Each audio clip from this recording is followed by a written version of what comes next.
Olá, nerds, geeks e afins! Estamos todos aqui endereçados à maratona da franquia Brinquedo Assassino e dessa vez dando uma olhada no sexto filme, A Maldição de Chucky. Pois bem, pessoal, mais uma vez, acho que está virando tradição também dentro da franquia, né? A continuidade dos filmes demorarem para acontecer. Pois é, esta produção aqui apareceu depois de 9 anos da anterior. Sim, por que tanta demora? Digamos que basicamente é a mesmíssima coisa. O filme anterior foi, digamos, razoável, fez um certo sucesso, mas não bombou, literalmente, a gente pode considerar dessa forma. Ou seja, uma continuação imediata não era necessária, nem mesmo para o estúdio, talvez, quem sabe para o próprio criador, Don Mancini, mas, de fato, não havia motivos para sair tão cedo um novo filme. Claro, o pessoal ficou completamente desapontado com o que foi o produto do quinto filme. Aquilo foi um desastre completo, né? Dividiu mais do que águas entre o grupo de fãs. Aquilo fez com que todo mundo desistisse, né? Perdesse o interesse por esta onda dos bonecos assassinos. Se bem que, claro, a gente pode fazer uma pesquisa muito rápida e descobrir que vários outros filmes de bonecos nessas condições psicopáticas apareceram no cinema. Mas o problema é quando uma franquia consegue morrer, e uma franquia que se destacava além de qualquer cópia barata. E é até irônico imaginar que justamente a força da franquia Brinquedo Assassino diminuiu justamente porque a franquia começou a fazer muitas paródias. Ela começou a verter muito para o campo da comédia e se perdeu completamente daquele tom inicial que sim, era de um filme de terror, ainda que calcado numa fantasia que o público precisava considerar que sim, era possível que um boneco andasse por aí e se tornasse um grande de um assassino. É curioso como essa série pede um pouquinho que a gente acredite que o boneco possa estar fazendo aquilo. Quando ele passa de um certo limite, a verossimilhança ela começa a entrar em choque, o público começa a perceber, não, eu não quero acompanhar uma história onde eu preciso fingir que acredito. Eu simplesmente quero entrar na história, sentir as sensações e dane-se, o boneco existe. Mas ao longo dos anos, ao longo dos filmes, isso, exatamente esse ponto muito tênue foi se perdendo. Claro, culpa do próprio criador, Don Mancini. Ele foi perdendo a mão. Depois ele se autoplagiou, plagiou demais as obras dos outros grandes, talvez, mestres do filme de horror. A gente não pode dizer que ele não é um cara pertencente assim ao hall da fama desse gênero. Claro, o cara criou sim um ícone. O Chucky, claro, Charles Lee Ray é um personagem inesquecível do cinema, mas ele conseguiu passar a perna em si mesmo, digamos assim. E bom, o filme anterior fez com que a franquia parasse de ser exibida inclusive nos cinemas, porque qualquer outra tentativa ninguém queria bancar, mas também, digamos que ele aproveitou outra tendência. Sim, Mancini sempre foi o cara que pescava o que estava no ar. E depois que o filme anterior foi produzido, se começou exatamente a se distribuir filmes não mais nas telas de cinema, não precisava mais lotar as salas, encher de gente, não, agora bastava lançar diretamente em vídeo-ROM, ou seja, as pessoas já recebiam em casa ou iam até as locadoras para conseguir uma cópia da produção. E acontece então aqui com esse filme e também para o seguinte, o derradeiro sétimo filme da franquia original, antes do seu reboot. Mas enfim, depois que ele teve a oportunidade, Mancini, de produzir mais outra continuidade de sua obra, o que foi que ele fez? Bom, se começou a pensar num reboot, na verdade num remake, né? Começar a história completamente, partir de um zero e meio que esquecer tudo que foi feito. Justamente porque ele próprio percebeu, e também seu parceiro de produção, justamente o produtor David Kirshner, responsável pelo visual dos bonecos, eles se tocaram, caramba, a gente meteu-se num caminho que não tem mais volta, o público não quer mais aquilo, né? O exagero completo que foi a semente de Chuck, não dá mais para repetir, o pessoal não vai mais engolir aquilo. E claro, né? Quando você cai no filme de besteirol, digamos assim, você cada vez exagera mais e você vai perdendo realmente o limite do ridículo. E ele foi excedido completamente lá no filme anterior. Então se pensou realmente em começar tudo de novo, mas ao longo dos anos meio que essa ideia foi sendo melhorado, depois piorado. Quer dizer, eu não tenho muitos detalhes, né? Eu fiz uma pesquisa, mas não consegui descobrir exatamente qual foi o processo. De qualquer forma, demorou-se 9 anos e depois acabou-se optando por uma espécie de, sim, de uma certa tentativa de começar tudo de novo, só que um pouquinho disfarçada. É o que você consegue entender aqui desse filme, porque ele só, digamos, ele assume uma questão de talvez não querer ser algo novo, completamente novo, diferenciado do que era antes, nos instantes finais. Antes, a gente pode considerar que é um start, mas depois a gente pensa, não, é uma grande continuação do que tinha antes, e resolvendo alguns problemas, inclusive. Bom, o que temos aqui nessa história é que temos uma família, claro, a nova família, a ser vítima de Chuck. Aliás, um conceito interessante que é colocado exatamente aqui, né, que o Chuck não gosta de família. Antes, a gente não percebia exatamente isso, que ele aniquilava famílias. Embora a gente possa perceber, se a gente for analisar os alvos que ele fazia, sim, basicamente ele liquidava os grupos familiares. Mesmo que a gente possa considerar, né, exagera um pouquinho, mas é também, né? Lá a Academia Militar, no terceiro filme, também era um grupo familiar. Ele estava contra aquilo também o tempo todo. Claro, se valendo primeiro de uma vítima, é principal, mas ele ia tirando tudo que estava pelo caminho. No fundo, talvez fosse isso mesmo. E é essa ideia que é embutida aqui casa com o que acontece, claro, durante toda a narrativa. E temos então, no começo da história, uma mãe pouco já idosa que cuida de uma filha, idosa não, acho que mais está debilitada, né, por causa de uma loucura que ela tem, que cuida de uma filha cadeirante, né, paraplégica, e ambas moram numa casa que tem tudo para ser considerado de assombrada, né, o seu visual. Se aliás, a gente possa também cavucar e pescar qual é a, digamos, uma vertente que Dom Mancini meio que se inspirou aqui nesse filme, foi justamente, né, se basear nos classicões, filmes que a casa assombrada remete a todos os problemas, né, todo o horror decorre dela. Mesmo assim, né, pode vir uma ameaça de fora, como um psicopata qualquer, mas dentro da casa tudo acontecer, mas você ficar atribuindo ao cenário em si que a casa assombrada é que provoca todo o mal. Então é bem enfatizada, inclusive, a casa pelo seu lado exterior. E aí a gente pode levar em consideração também um detalhe super importante aqui dessa produção. Como foi feito diretamente para o home video, ou seja, o orçamento era baixo. E a história, você pode perceber facilmente que se passa completamente dentro da casa. Só tem 2 cenas externas, ou seja, foi bem baratinho essa produção. Foi fácil fazer o filme, né? Então, ele não quis complicar, realmente fazer uma história bem fechadinha, sem muitas firulices, né? Porque o que tinha mais disso era justamente firula no filme anterior. Uma história simples, baseada numa casa assombrada, com um psicopata que aparece. Acabou, é isso, todo mundo vai morrer. Não tem frescura.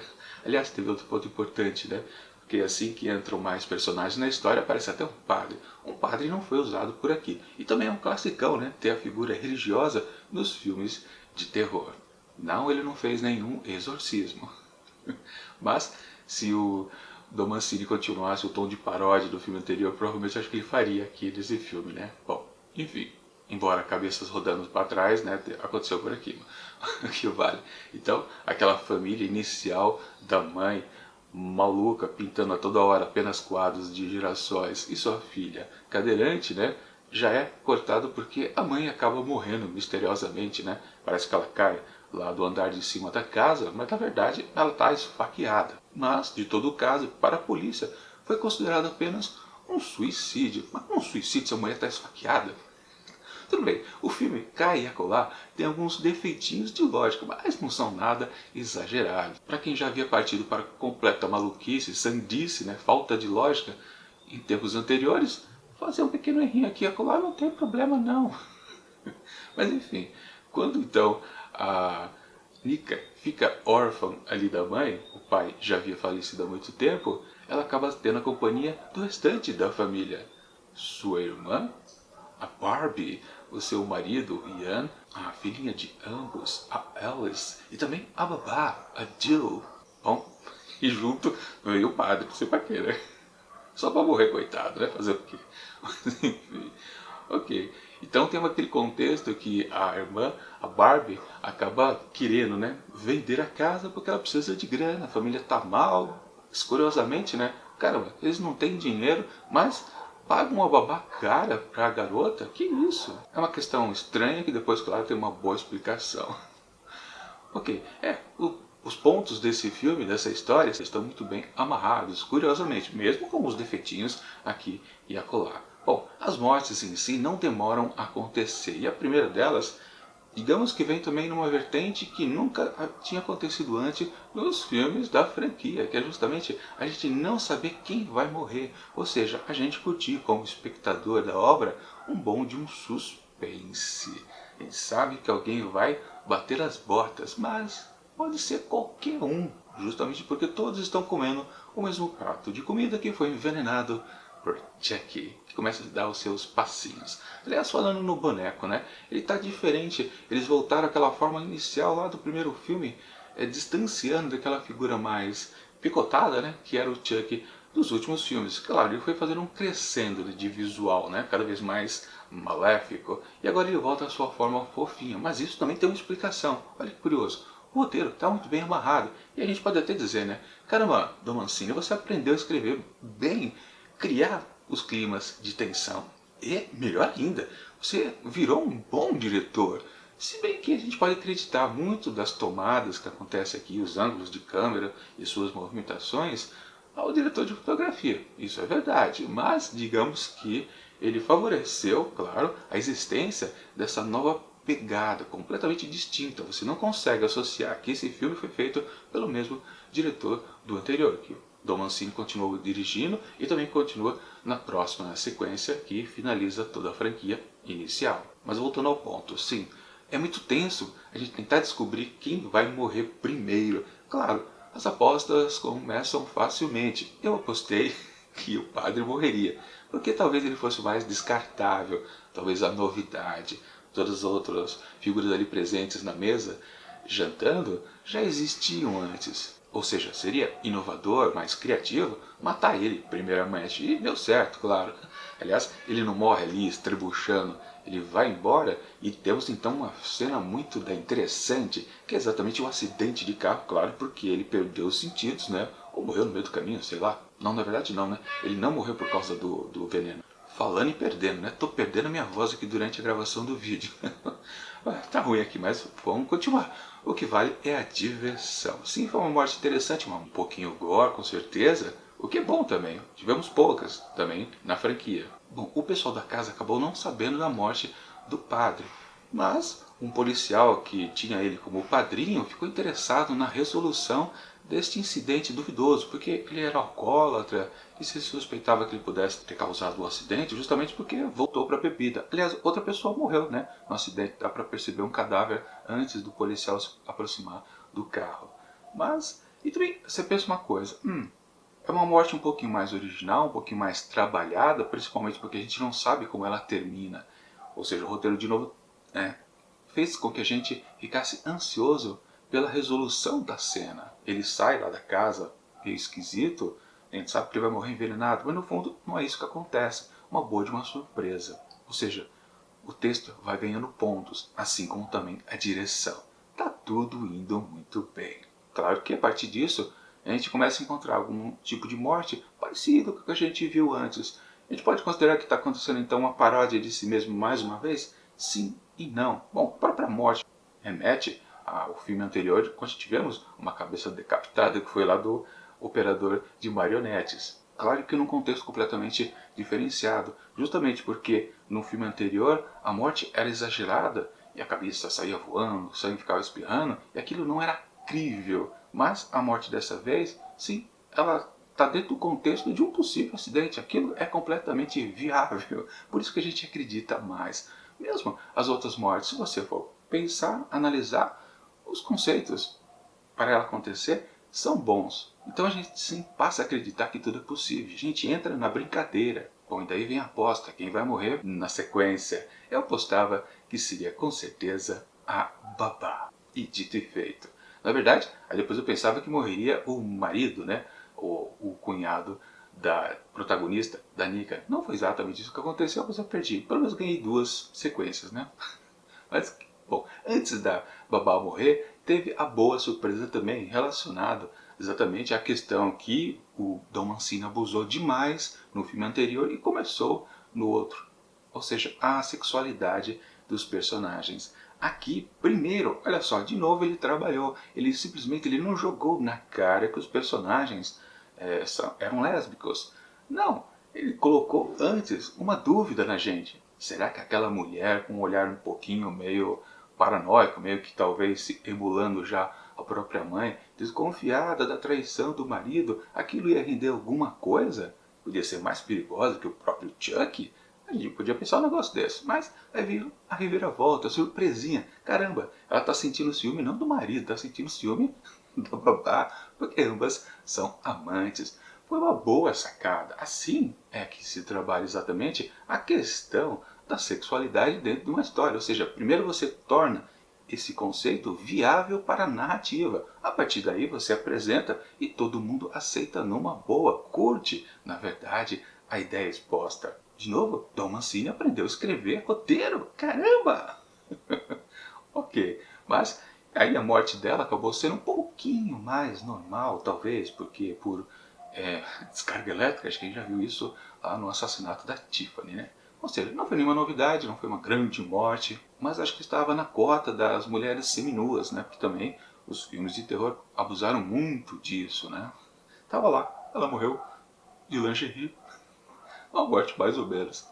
Foi interessante, mas dessa morte resultou que a casa inteira ficou sem energia elétrica e isso atrapalhou bastante a vida da protagonista, a Nika, que começou assim já a fazer a sua investigação, porque ela sempre ficou percebendo, peraí, esse boneco está mudando de lugar o tempo todo.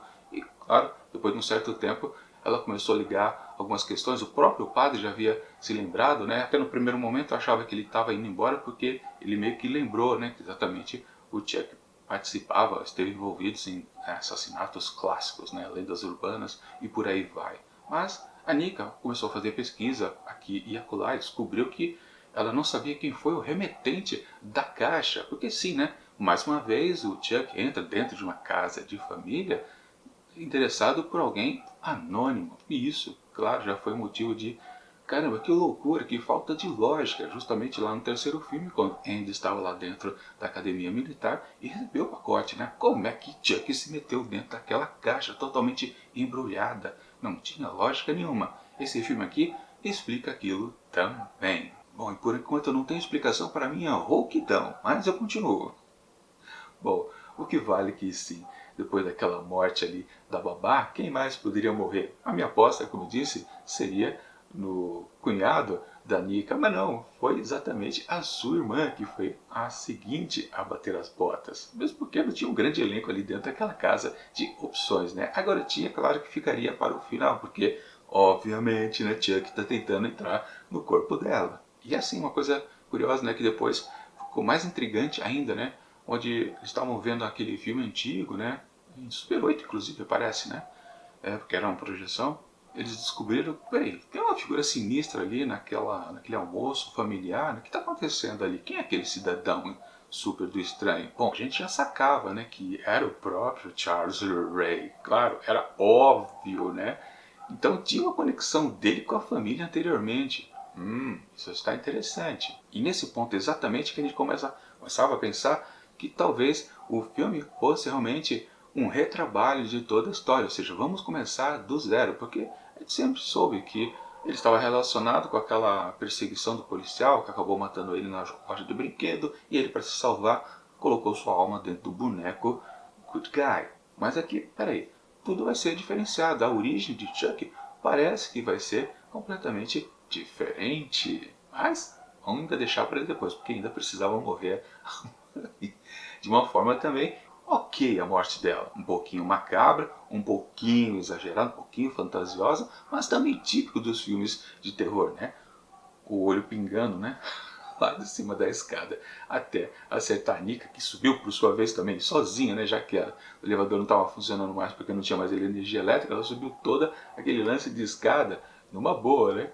E o olho pingando lá, claro, aquilo é um exagero, quase cômico. Ali você pode perder a crença que o filme realmente se leva a sério, mas não chega tanto, porque, caramba, é possível, não tem nenhum exagero. Ela poderia continuar viva, andando do jeito que ela andou ali até a beirada da escada e depois acabou caindo morta. Mas tá tudo possível. Isso que é interessante nas mortes de terror, dentro dos filmes do gênero, né? Que as mortes sejam críveis, não sejam exageradas, que tem um tonzinho que você pode considerar, caramba, que coisa mais forçada. Bom, ele pode sim, eu falei isso sobre a morte da babá, da Jill, que ela ficou com um olho torrado por causa do curto-circuito ali que ela tomou na descarga elétrica. É um pouquinho esquisito, mas tudo bem, passa, digamos assim. Mas, nesse ponto da história, então, a protagonista, Nika, tem certeza absoluta, claro, que é o boneco que está matando todo mundo porque ele se apresenta para ela. E ela consegue fugir, mesmo com as pernas paralisadas, porque ela tinha uma cadeira sobressalente ali no andar de cima, e ela foge para o quarto. Está lá o seu cunhado dormindo de boa, né? E óbvio, claro, que ele tem que ser o próximo a morrer, porque não tem mais possibilidades. Tem a própria protagonista, que não costuma morrer nos filmes de horror, e também a menininha, que seria, claro, fonte de cena final, digamos assim, né? Ou seja, teria que ser ele agora a vítima da vez, um cara completamente descrente, né? O primeiro a não acreditar. Caramba, que história é essa de boneco, minha filha? Boneco não, é você que tá ficando doida. Eu tô desconfiado de você. Bom, na verdade, falando em desconfiança, né? Ele desconfiava da mulher com a babá, sabia que estava rolando uma coisa interessante, né? E ele queria ficar com a guarda da filha. O que ele fez? Botou a câmera lá na roupinha do Chuck. Como é que o Chuck não percebeu isso? Um pequeno furo do roteiro, com certeza. Mas tudo bem. E depois, claro, por causa ali daquela câmera instalada, ele lá no seu laptop conseguiu rever as cenas anteriores e descobrir que sim, onde estava localizada a garota sumida, desaparecida. Bacana. Mas aí você fica pensando no outro, talvez, furo de roteiro. Como é que a polícia depois, lá no final de tudo, né, não inocentou a Nika justamente por causa das gravações ali da câmera que está na roupa do Chuck? Será que o Chuck teve a oportunidade de surrupiar as gravações, de ter apagado? Pode ser que sim, pode ser que não. Isso não está definido aqui. Quem sabe no próximo filme, sei lá, talvez seja um furo de lógica, pelo menos um pouco, digamos assim, né? Uma investigação tosca. Claro, aparentemente, né, ela é autora de tudo, porque ela é encontrada pelo policial com a faca na mão. Ou seja, com uma autoria tão evidente, às vezes não se procura muito por pistas que possam decifrar. E na verdade, naquela cena onde o Ian ele está vendo as imagens lá captadas pela câmera, eu não tenho certeza, eu acho que a própria Nika ela não percebeu que ele estava fazendo aquilo, porque ele não falou que ele tinha uma prova, ele tinha como provar se ela estava dizendo a verdade ou não. Ou a superior que ela estava completamente maluca, dando a responsabilidade das mortes para um boneco que pudesse andar. Ele não falou, não, eu tenho uma câmera instalada lá no boneco. Ele não falou isso, né? E eu acho que a posição que ele estava encobria ela perceber exatamente as imagens ali na tela do computador. Pelo menos acho eu. Mas não sei. Talvez ainda seja um furo de roteiro por ali. Mas o que vale é que antes ou melhor, depois disso, tivemos a morte, sim, do cunhado dela, à base de machadada, e aliás, o próprio Chuck, né, tentou se livrar da Nika, né, também numa cena que não tinha acontecido na franquia, que é assassinar ela através do gás venenoso ali do carro, né, presa ali dentro da garagem. Ia ser bacana, a gente também ficou tenso ali naquele ponto.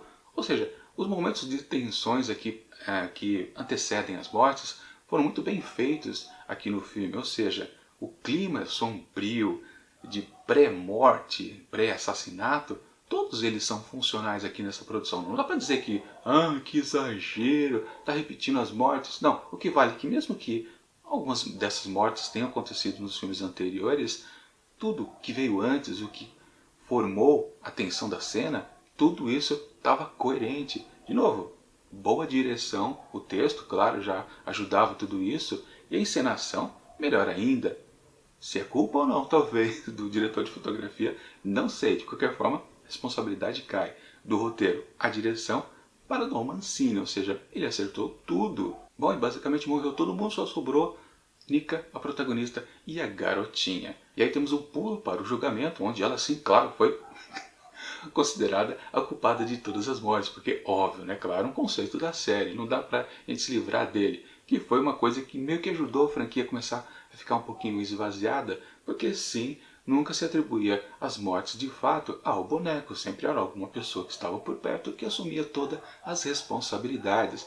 E sim, ela foi condenada pela morte de toda a sua família, exceto, claro, da criança, e foi posta num manicômio, né? Com certeza. Mas com a sua vitória pessoal, né? De continuar viva. Que, aliás, né? Ela meio que jogou na cara do Chuck, né? Quando ele começou a contar a verdadeira história de tudo, né? A origem dos fatos, né? Você não conseguiu matar o Andy? Oh, que bom, cara! E ela, claro, é a segunda que ele não conseguiu matar, então. Mas, falando na origem, né? Ou seja, ele realmente estava lá naquele... Acho que era um churrasco de família, né? Que apareceu lá naquela gravação. E sim, ele cobiçava a mulher do próximo. Ah, uma questão religiosa por aí. Ah, então o padre aí está meio que conectado também. Oh, esse roteiro tá esperto, hein? Muito bem. Então, assim... E sim, o que ele fez? Né? Ele matou, né, então, o pai de Nika. Óbvio, né? Ele morreu afogado à toa. Afinal de contas, né? Afogamento também é uma falta de ar, né? Via o estrangulamento, que era o carro-chefe do grande assassino em série lá do começo do filme. Ou seja, na verdade, toda a história se conecta a isso, ao primeiro filme da franquia. Pois é, quando ele ali, o Ray, está detendo a mãe da Nika, tendo ela ali dentro da sua barriga, e a Barbie na escola, várias girassóis ali no ambiente, por isso que a mulher ficou com trauma. Tudo tem um princípio justamente naquela cena, ou exatamente depois, porque quando ele sai às ruas, ela telefona para a polícia e denuncia ele. Ou seja, é a partir daí que aquele policial lá no começo de tudo o perseguiu até a loja de brinquedo. Caramba, um grande de um fecho. Teve assim um certo, talvez, reconto da origem do Chuck, mas ele ainda casa com o que a gente tinha visto antes, o que é muito interessante também. Ou seja, é uma nova origem embutida na anterior. É um retcon não que agrida muito o core de tudo, né? De novo, Don Mancini acertou bastante. Enfim, o filme poderia acabar exatamente aqui, com Nika indo para o manicômio e Chuck ainda vivinho da Silva, inteiro, pela primeira vez, não desmembrado ao final de um filme. Seria interessante, porque ele poderia ir para outra família, mas como ele poderia ir para outra família? Ainda sempre ficaria a questão. E aí então que no desfecho, ou quase umas cenas antes crédito, né? Onde temos a conexão aí sim com os filmes anteriores, porque nós vemos a Tiffany Valentine aparecendo mais uma vez, porque ela da mesma forma pega as evidências do crime que outro policial também foi vender para ela e mata, quer dizer, claro, ela mata o policial. Mais uma vez, né, as mortes extras sempre são feitas pela Tiffany, né, não pelo Chuck, né. Bom, e de novo, né, a história se repete, ela mesmo diz isso. E aí, até aí, tudo bem. Mas aí tem a continuidade também de o que ela faz. Ela manda o Chuck pelos correios. Isso explica tudo. Por que aquela cena maluca lá do terceiro filme, quando Andy recebia lá na escola militar, exatamente um pacote completamente fechado. Como é que o boneco se enfiou lá dentro?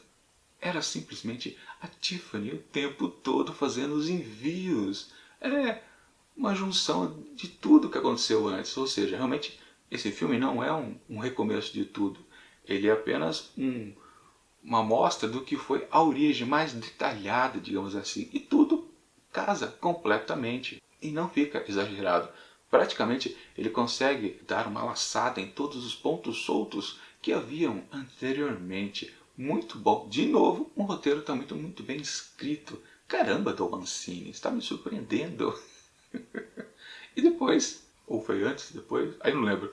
Acho que não, foi no final, né? Que ainda temos a procura de Chuck pela garotinha, que sim, tinha ficado viva, né? E ele ainda tinha o desejo de transferir sua alma para dentro do corpo dela. E ele vai então à casa da avó, que ela ficou sob os cuidados da avó, e no papo lá, né? Querendo brincar de transferir a alma, né? Vou entrar dentro do seu corpo. E ele fala, não, a sua vovozinha tá lá no porão fazendo alguma coisa. Claro, ele já sabe, ele matou a avó da garota. Só que aí vem a surpresa, né? Ele faz lá as mágicas dele, chama lá, tenta transferir. E no final a gente pensa, você pode até tomar um susto que a véia acorda, né? Que ele fala que ela tá lá no porão. Na verdade ela não tá no porão, ela tá ali ao lado da mesa da cozinha, né? Mas por que ela se levanta só para dar um susto na gente, um susto gratuito, sem sentido? É que se você passa pela cena, você nem se manca. Caramba! Aconteceu aquilo que sempre acontece em todos os filmes. O Chuck, ele nunca consegue fazer a transferência que ele deseja exatamente. E o que aconteceu? Aconteceu a maldição de Chuck, é essa maldição. Ele não consegue realizar o ato de transferência. Ele não conseguiu passar a sua alma do boneco para a garotinha. Foi para a véia. O Chuck está dentro da véia. Ele queria ficar disfarçadamente no corpo jovem, porque nunca iam desconfiar, né, de um assassino em série. Uma garotinha toda fofa, bonitinha, loirinha, né? Olhos azuis. Mas agora ele está dentro da véia. Que bela sacanagem. Uma pequena trecheira, momento cômico dos filmes anteriores, mas praticamente foi o único e foi sensacional. Terminou bem também este filme aqui. Agora, falando em terminar, né? Quando eu estava pesquisando a respeito do filme, eu descobri que existe uma outra cena, só que nas versões que eu tenho disponível para assistir, que é justamente através da Star Plus e da Netflix, eu procurei nas duas empresas de streaming, o filme meio que está incompleto para mim. Eu não consigo ver a cena a mais, que eu não sei se ela vem logo depois dessa cena aqui dele entrando dentro da véia, ou é depois dos créditos, que é exatamente o pacote, aquele pacote que a Tiffany havia enviado pelos correios. Ele chega ao destino. E qual que é o destino? A casa de Andy, agora um adulto, onde simplesmente Chuck, assim que sai da caixa, toma um belo de um balaço e Andy diz, né, você vai brincar com isso? Ou quer brincar com isso? Algo assim. Não, eu não vi a cena, né? Eu só vi o que o pessoal conta por aí. Eu não sei porque na distribuição do streaming aqui, tanto na Star Plus e na Netflix, não tem essa cena do Andy. Será porque ela foi meio que tirada depois por causa do filme que tem a sequência aqui da franquia? Será porque o Andy aparece no 7º filme? Será que é isso? Se for, será muito interessante o ator voltar para o filme. O ator mesmo que fez, né, o Andy quando era garotinho. Espero que seja exatamente isso que aconteça. Enfim, eu pessoalmente eu gostei bastante, mas eu percebi que muita gente, mas muita mesmo, não curtiu esse filme também, ainda considerando que a franquia está descendo uma ribanceira abaixo, sem freio. Mas na verdade não, ela cresceu muito aqui com esta produção. Ela é boa, ela é muito bem feita, muito bem escrita, muito bem dirigida, muito bem fotografada. Os furos de lógica são mínimos, uma coisita aqui, outra acolá. Na verdade, esse filme realmente ele consegue unir as pontas soltas dos filmes anteriores do que apresentar coisas que a gente fica, ah não, caramba, você não está acertando de novo. E também um mérito claro aqui desse filme, coloca a história do Chuck, o personagem principal, para frente, acrescenta mais dados interessantes, torna o personagem mais rico. Ou seja, eu não consigo achar um defeito claro, cristalino desta produção. Pelo contrário, sim, vocês podem reclamar, muita gente, né? Que talvez seja um filme simples, talvez até demais, justamente porque se baseia no conceito chavão, né, dos filmes de terror. Uma casa mal assombrada. E apenas as mortes acontecem ali, sem na verdade nenhum desenvolvimento. Mas, como eu disse, acontece desenvolvimento justamente para o personagem principal, o Chuck. Sim, só lá no fim que a gente entende tudo, mas há um desenvolvimento, com certeza. O final talvez você possa reclamar um pouco, que é um pouquinho apressado, meio acelerado. Uma questão, por exemplo, por que o cunhado da Nika voltou com ela lá pro quarto? Eles estavam na garagem, por que foram lá para cima? Necessariamente não precisava ser lá no quarto, ele podia ter amarrado ela, do mesmo jeito, numa cadeira de rodas, lá embaixo, na sala, porque precisava subir, não tem muito sentido. Talvez uma cena tenha se perdido ali na montagem do filme, pode ser que sim, né? Mas não sei, realmente. E se talvez até o final, que até faz o casamento com as outras histórias anteriores, será que isso foi um exagero e destoou um pouco do que vinha sido apresentado antes? Também é possível considerar, mas isso não chega a estragar também o produto como um todo. Ou seja, eu gostei bastante do que vi, me diverti bastante, me empolguei com os climas de suspense colocados para a gente curtir. Eu gostei, na verdade gostei muito. Gostei mais ainda do que dos 2 primeiros filmes. Eu sempre gostei os pontos altos da franquia, porque depois sim, sempre foi algo inferior. Mas, aliás, eu gostei também quando teve toda a reinvenção. A Noiva de Chuck eu também achei um bom produto, mas principalmente pela inovação, não porque, claro, descambou para a comédia. E também a gente pode considerar, né, que este novo produto aqui é uma nova forma de se ver também a franquia. Se continuar nessa batida, sim, a gente pode considerar que isso aqui sim é um filme de terror. Os outros anteriores não. E portanto, na minha opinião, esse filme ganha dos 3 outros anteriores. E para ele, A Maldição de Chucky, eu atribuo a minha nota máxima 5 asteriscos. Sim, eu acho o melhor filme da franquia. Se levar a franquia em consideração, realmente. Se você considerar como um filme isolado de filme de terror, aí sim, você pode colocar como um filme mediano. Digamos que você nunca tenha ouvido falar, por exemplo, do Chucky, o brinquedo assassino, e você entra pela primeira vez no cinema, quer dizer, não entra pela primeira vez no cinema porque você foi lançado em vídeo, né? Ok, você assiste pela primeira vez essa produção e você fica na dúvida exatamente. Parece que eles não explicaram direito o que é este tal bonequinho assassino. Sim, quem vê pela primeira vez não entende as conexões, então, para a gente, claro, que acompanha a série, capta imediatamente. Para um público novo, talvez assista o filme e fale, interessante, eu já vi filme de boneco assassino mais interessante do que esse. Aí sim, posso concordar. Mas, dentro da franquia, eu considero o melhor. Talvez, num filme isolado, eu possa atribuir até um 3,5, 4 para ele. Mas, dentro da franquia, com certeza é o melhor produto. Tom Mancini acertou, acho que em todos os quesitos por aqui. Então eu mantenho minha nota. 5 asteriscos para A Maldição de Chucky. Agora vamos ver como é que acaba a franquia no próximo filme, que é o 7º e também derradeiro do produto original, porque depois fizeram um remake e a seguir, que a gente vai ver também essa semana, a estreia da série Chucky. E pelo que eu sei, o 7º filme ele dá várias dicas de como a série vai se desenvolver. Meio que já foi pensado para isso, se eu não me engano. Mas vamos conferir isso no vídeo de amanhã. É isso.